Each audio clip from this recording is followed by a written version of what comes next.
Tell us more about exactly what Tumblr is and who uses it. I mean, and this is not just a bet, Emily, on a blogging platform, which is what Tumblr's all about. It's a big bet on a 26-year-old New York entrepreneur named David Karp, who started up this business in part because he wanted to be able to communicate in a somewhat different way than the platforms that we talk a lot about on this show, like Facebook and Twitter.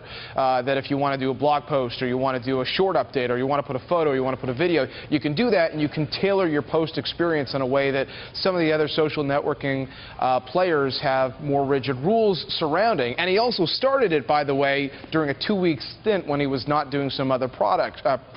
So an impressive entrepreneur. But remember, David Karp was on Bloomberg West in the fall of last year and was asked about this idea of, hey, what about this company going public? Here's his interesting answer to that question at the time.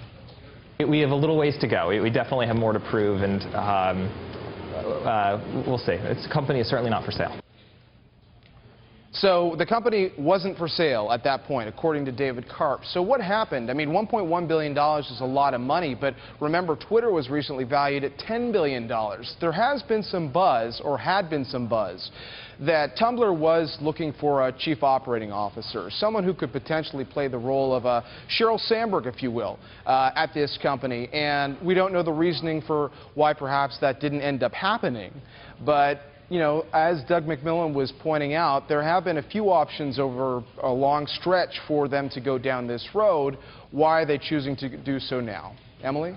Right. They started talking back in December, according to Doug. David Karp, an interesting guy, a guy who dropped out of high school when he was just 15 years old. He was an engineer, obviously, and now he's gone on to found Tumblr. Let's talk about how they've been making money up to this point, the little money that they do make. You know, he sort of mentioned that they could theoretically flip a switch if they wanted to make more. Is that really true? I think it's always tough with these businesses. I mean, as you were pointing out, the fact that Marissa Mayer chose to put in the press release that we're not going to screw this up speaks to the fact that it can be really, really difficult when you start to turn on the taps, and that you have to do this in a very careful way. I mean, we mentioned the example of Twitter. Twitter is a company that has gone out and hired all sorts of executives that have experience from all sorts of industries, not just technology, but media, to make that transition. You can't just put ads into the experience and expect that the users won't get frustrated by that. So what are some of the other ways that they can do that? And that's why, obviously, it is a very challenging thing, and maybe what played ultimately into Yahoo's hands in this whole story.